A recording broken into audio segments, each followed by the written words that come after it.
Sky News understands Labor has struck a deal with the opposition to back the voice referendum machinery bill, but not everyone is happy within the coalition. At least one senator has threatened to cross the floor. Let's bring in Trudy McIntosh. Trudy, what do we know has happened today?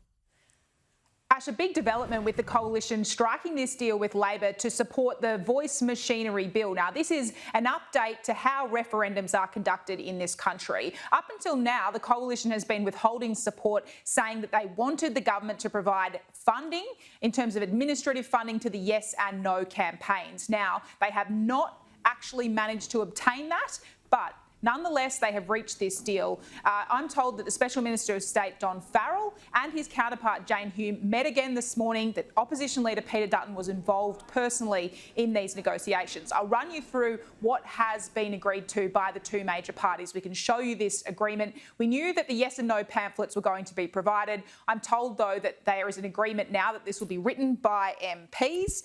As for DGR status, this is a technical thing regarding the tax deduction you can make when you provide a donation above $2 that has applied for some months to the Yes campaign, and now an assurance that the No campaign will also be able to get at least apply for that and then likely to obtain it. Neutrality in the Civics campaign. Now, this is an agreement that means that taxpayer money cannot go when we see this campaign to inform Australians about how referendums work, but none of that money can be used to actually outline the case for yes or no. But as you can see there, the coalition has not obtained its big demand here, that there is equal funding and actual funding. Equal funding of no dollars is what the government puts forward, but no actual money will be going to either side.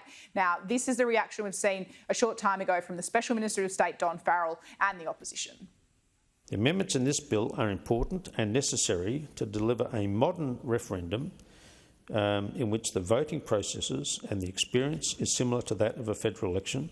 And once again, I thank my colleagues for their contribution and commend the bill. It may not address absolutely every point that my coalition colleagues have made through this debate and in the public arena prior to it entering this chamber, but I hope that we can reach a point where there will be sufficient confidence that the process going forward has integrity, is fair, and will help to enhance respect for this debate. So, Trudy, what sort of reaction have we seen within the coalition?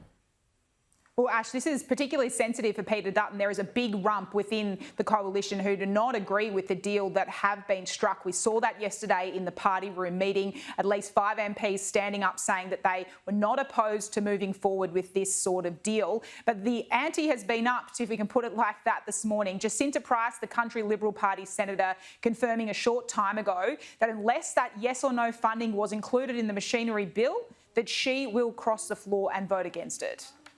I have to look at the detail, the fine detail. If there are elements of that detail that I don't agree with, I will cross the floor.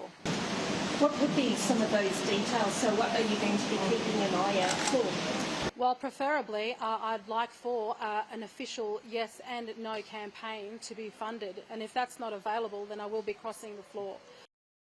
And she may not be alone. There are others within the coalition Senate team who would have reservations with this, to say the very least, but we're yet to hear publicly if they will vote against it. This is another coalition senator I've spoke to, also doesn't agree with the deal, but says they will vote with the government here on this deal, saying obviously they're not happy with the unfilled deal put forward by Labor, but says it's better than having the Greens get their crazy proposals up. So that's where this has come down to, some pragmatism, Ash, that the coalition are able to control this process more if they're in the tent by doing a deal with the government, than rather if the government then did this deal with the crossbench and the Greens.